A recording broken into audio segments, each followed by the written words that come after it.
Ya, Assalamualaikum warahmatullahi wabarakatuh. Kita sekarang ada di chapter 3. Kita akan membahas tentang himpunan yang countable and uncountable.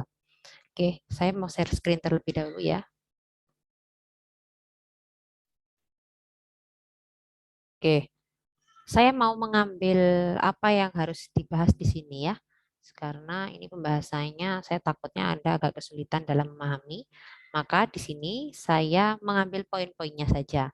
Yang harus dibahas di sini adalah satu buah himpunan yang sifatnya ada batasnya dan tidak terbatas, finitif dan infinitif. Lalu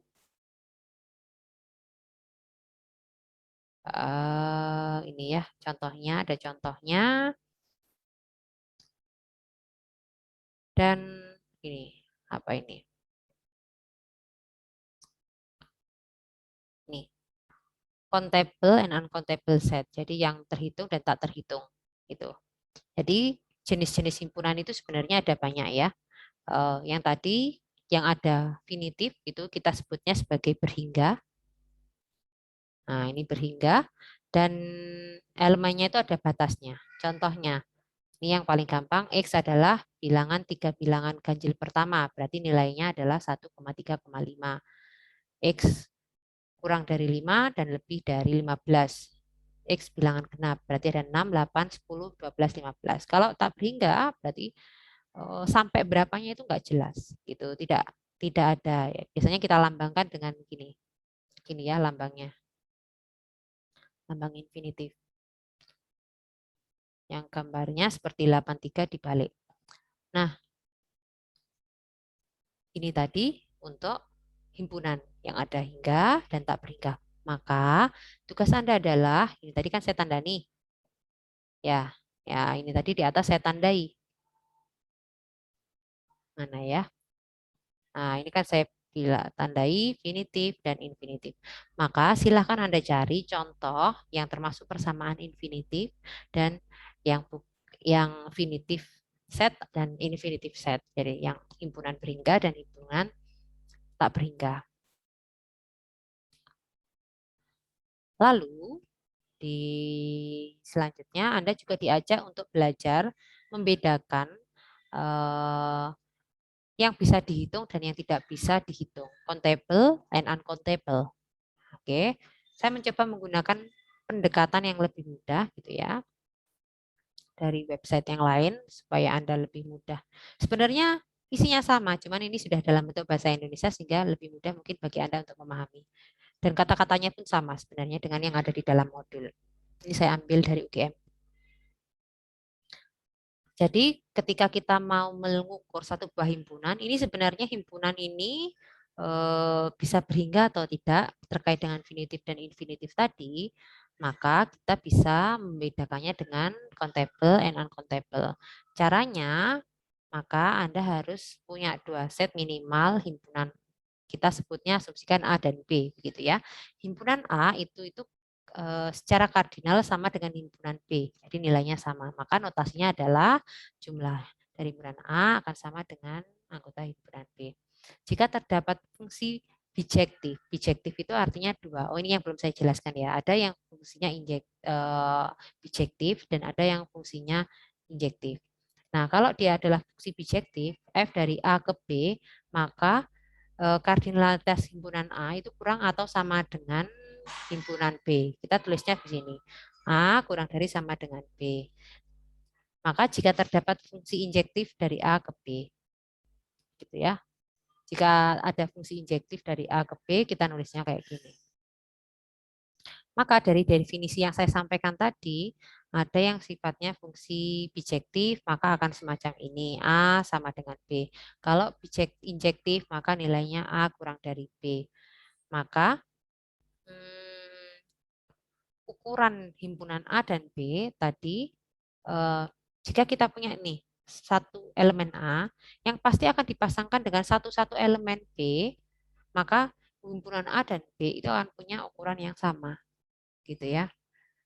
Nah, definisi yang kedua, himpunan A itu dikatakan denurable atau bisa dihitung atau terhitung jika berhingga, itu jika terdapat fungsi bijektif asli N ke A. Ya, jadi ada bilangan asli dari N ke A. Dan A dikatakan terhitung jika berhingga atau deniable tadi. Dan dikatakan terhitung jika dikatakan tidak terhitung jika tidak terhitung, ya memang nggak ada batasnya gitu, tidak sampai berapanya, itu tidak jelas. Contohnya E sama dengan 2N.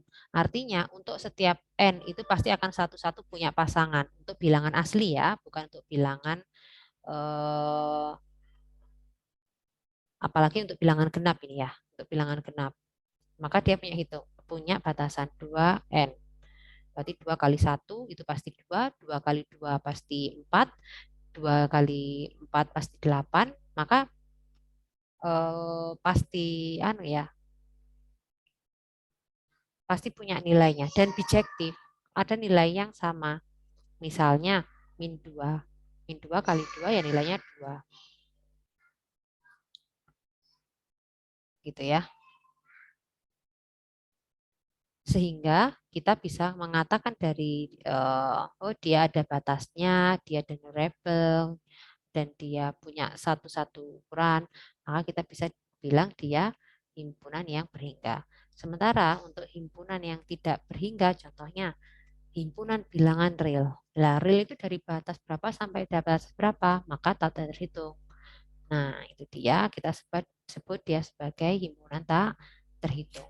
Itu. Maka dari contoh yang saya jelaskan tadi, buktikan atau jelaskan mengapa di sini ya, sebentar.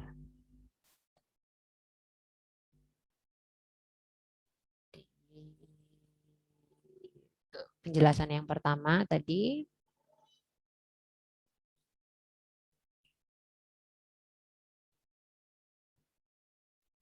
ntar kita naik ke atas ya. Mengapa ini disebut finitif? Ya, yang ini, mengapa ini disebut finitif dan mengapa ini disebut infinitif? Itu Anda coba kerjakan. Nanti kita bahas. Lalu,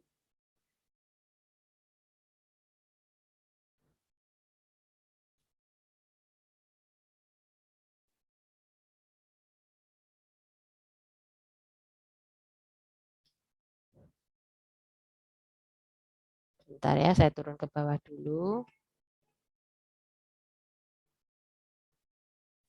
Nah, ini disebutkan di example 35.2, ini countable. Jelaskan mengapa ini disebut countable set ya, atau yang terhitung. Nah, kalau untuk chapter 3 ini sengaja saya balik, saya berikan contoh yang sangat sederhana, kemudian yang ada di modul silahkan dianalisis. Mungkin saya balik dari yang chapter-chapter sebelumnya. Nah, ternyata sudah habis, berarti kita sampai ketemu lagi di chapter 4 tentang elementary number theory. Saya pikir cukup, saya akhiri. Assalamualaikum warahmatullahi wabarakatuh. Semoga Anda bisa membedakan antara finite, infinitive set, dan countable and uncountable set. Itu saja harapan dari chapter 3. Terima kasih.